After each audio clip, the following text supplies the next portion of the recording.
Hey, how's it going, guys? So, about 3 weeks ago, that was about when I posted my latest video, and I was talking about how I've been stuck here, in Norway for about 2 months, or actually it's been over 2 months now. I've been here in Norway since December 15th, and it's currently February 22nd.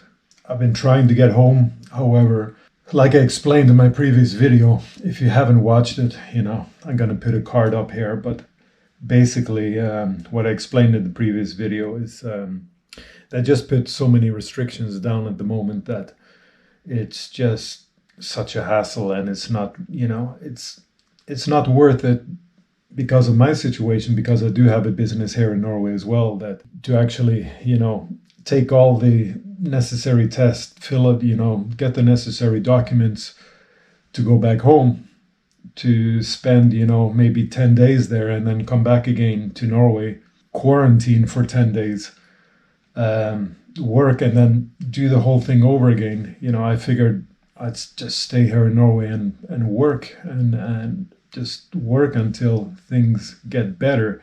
Because I guess after the announcement of the vaccines that were approved, especially here in Europe, in the EU, a lot of people were feeling optimistic that things would get better soon, that come into March, April, things would already improve.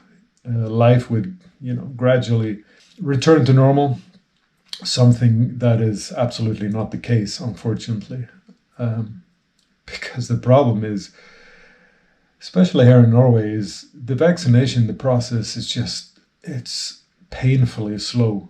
And I don't understand it, because Norway being such a developed and rich country, it's amazing that we haven't managed to vaccinate more people than we actually have, at the moment. And it's frustrating. And especially for us living overseas, especially for us commuting, it's basically almost a lockdown on both sides, of the Atlantic, both in Brazil and here in Norway. So you have such issues just coming back home, where I live in Brazil, but also I have so much issues coming back again to Norway where I work. It's basically become such a hassle, and it's just beyond worth it, But then again, I do have family. I do have all my friends. I've been living in Brazil for 15 years, and it's such a long time that I don't really have my old network of friends. And well, I do have my family here, but the thing is, again, my family here are kind of like spread out around the country as well. So. And even just traveling, between cities here in Norway is getting to be quite a hassle. So basically my whole network, my whole social network is based in Brazil.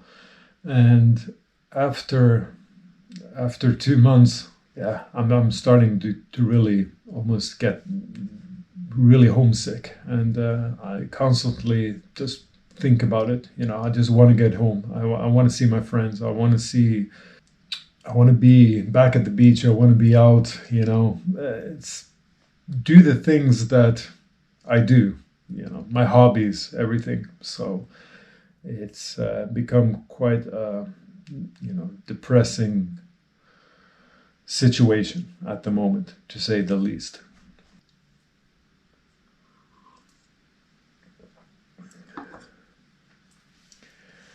Now, don't get me wrong, I know that, everybody is living through the same situation. Everybody is having a hard time. It's not only me, so I'm not making this video for you guys to feel sorry for me, not at all. I just like to, reflect on some things, especially as for us who have moved overseas, who are totally dependent on travel, and how it has affected us. So I actually right now I'm in the city of Bergen. It's not the city where I usually stay with my mother. It's not the city where I grew up. That's in Stavanger. However, I'm just in a hotel room here in Bergen, um, just on some business affairs, and it's around 50-minute walk from the airport, or maybe 10 minutes. And that was when I was walking, from the airport, from the terminal over to the hotel.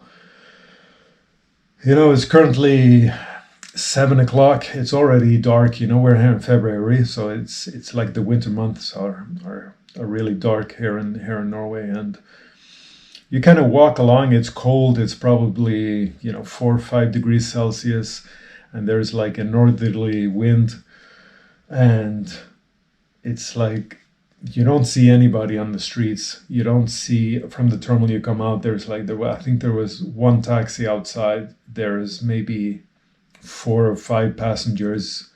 The terminal's virtually empty, and you walk along the streets and there's nobody, and it's like dark, and you have this cold wind, just biting at your ears, and it's eerie, and it's like really depressing. It's just surreal because there's nobody out. Everything's just locked down. And here in Bergen, they actually already discovered here also some of these mutated strings of the virus.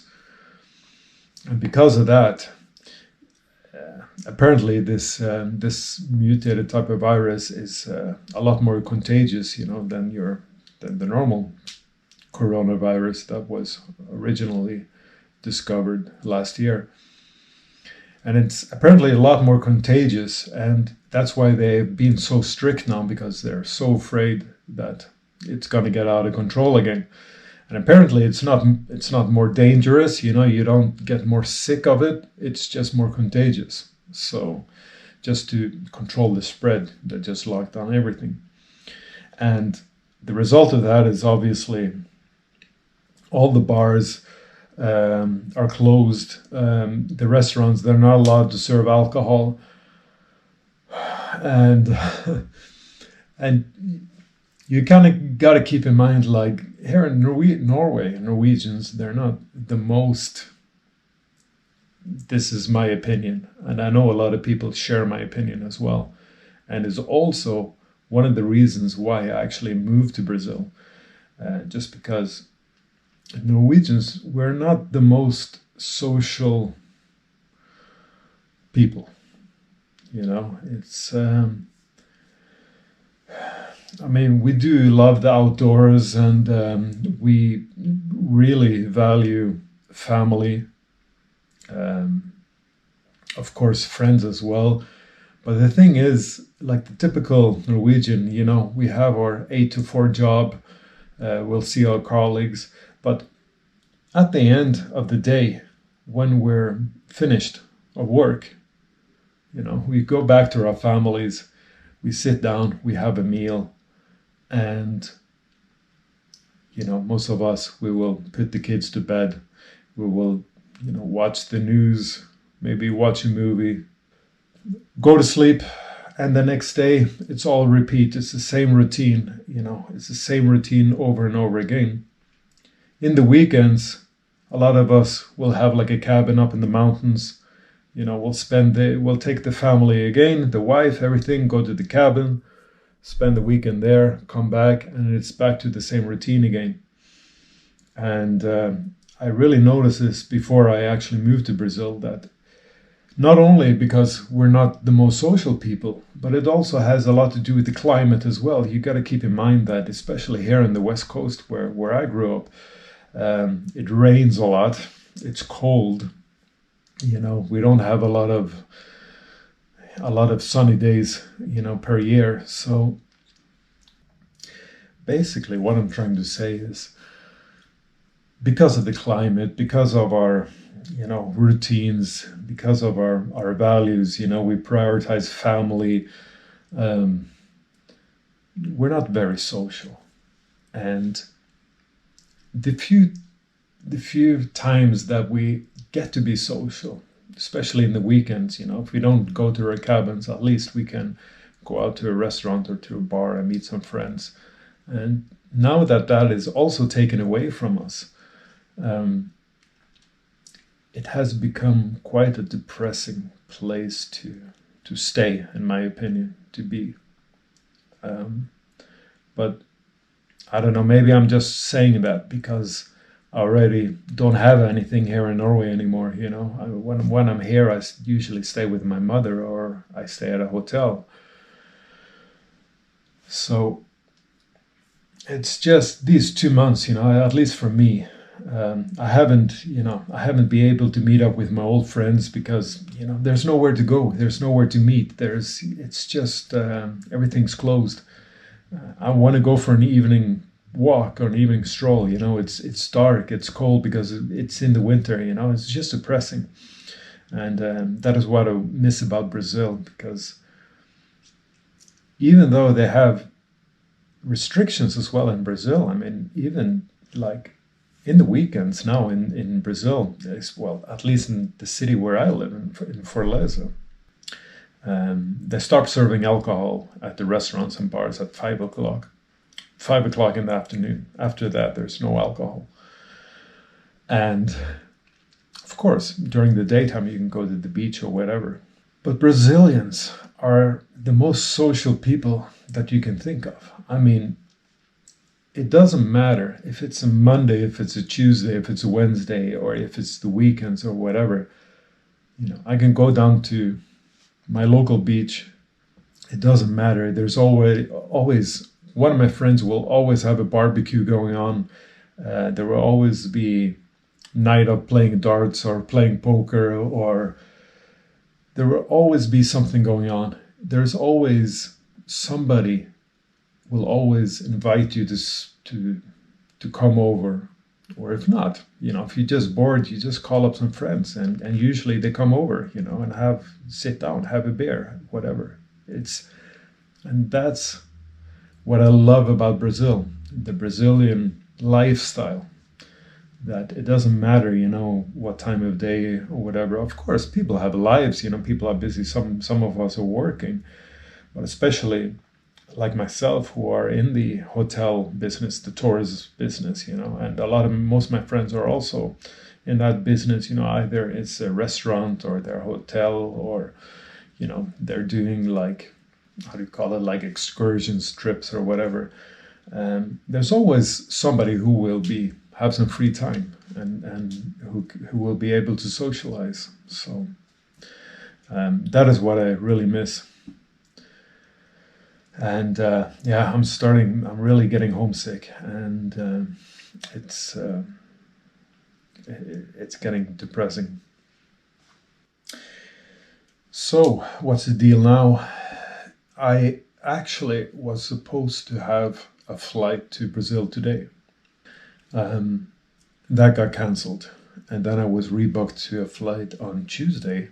That flight got cancelled. So now I do have a flight on Friday.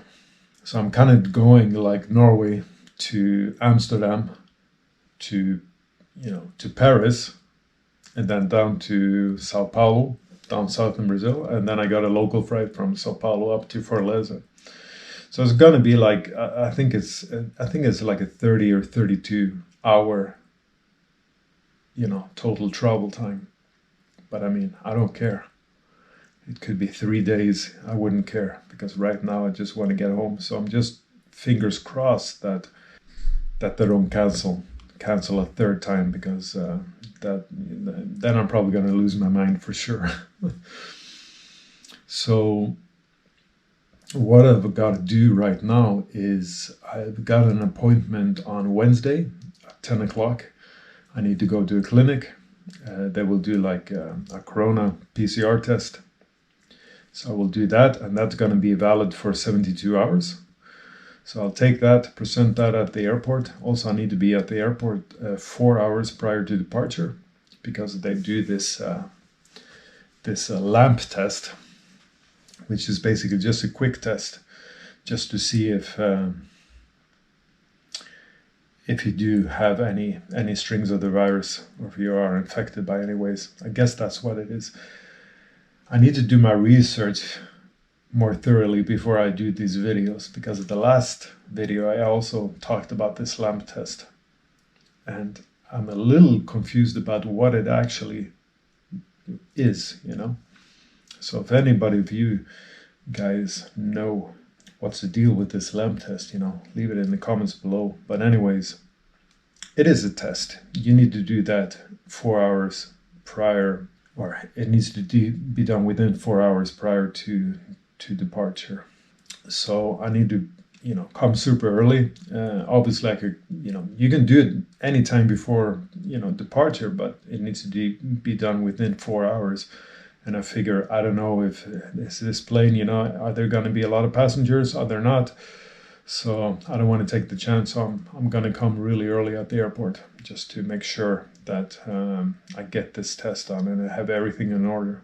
Yeah, I'm not taking any chances anymore. Like, I really, really want this to work now. I really want to get home. So that's kind of my, you know, my agenda for this week. I'm going to travel. I got a flight tomorrow morning to Stavanger. I'm going to stay with my mother. And yeah, I'll do this PCR test on Wednesday. And my flight is Friday at, I think it's 10 o'clock. That leaves to Amsterdam. So hopefully the next time you watch one of my videos, I'll have a beer and I'll be talking with you guys at my house, you know, back home in Brazil. Like, I haven't been uploading, you know, the last video like was 3 weeks ago, and prior to that I think it was like 2 months or something like that since my last video. It's just been, I haven't uploaded anything. It's just been quiet, you know, because, you know, everything has been, there's a lot to talk about, but then again, you know, everything has kind of screwed up my whole routine, you know, with this virus. I'm constantly talking about how I'm going to get back to Norway to get, you know, to work here, and then how I'm going to get back again. And of course, on top of all of this, I'm going through a divorce with my ex-wife, who I've been married to for 8 years. And that's another topic, and that's another, I'm going to do a video to tell you all about that in the future. But right now I just got to get all that sorted, and it's not really all bad, you know. It's not as grim as it sounds, you know. It's a part of life, and I think as you get older you kind of accept things don't always work out, you know. And me and her getting divorced is actually a positive thing, you know. It was the right thing to do. It is the right thing to do, and I think we're both going to come out of that relationship a lot happier in the long run, guaranteed. So it's a part of life, you know. It's one of life's experiences, and you know, it's one of those experiences which I think will just make you stronger. You know, just realize what's important and what you got to focus on. So anyways, yeah, that's enough talk, you know. If you're still listening, thank you for that. And like I said, I'm really gonna try and put more effort into this channel, and I really want to talk about everything around being an expat in Brazil, and how it is to be a foreigner in Brazil. So the channel is new. I don't have a lot of followers, and I'm gonna make it, you know, I'm gonna make a bigger effort to put in some more quality content. So I hope you guys bear with me, and if you want to support this channel, you know, just hit the like button on this video, or maybe consider subscribing, and then you'll get notified when I eventually come back and do some more videos. So thanks for that, guys. Like I said, it's hard for some of us. For some of us, it's maybe not that bad. But anyways, the most important thing is just stay safe, guys, and just hang in there. And you know, eventually things will get better. So thank you, and I'll catch you guys next time. Yeah. Okay. Bye bye.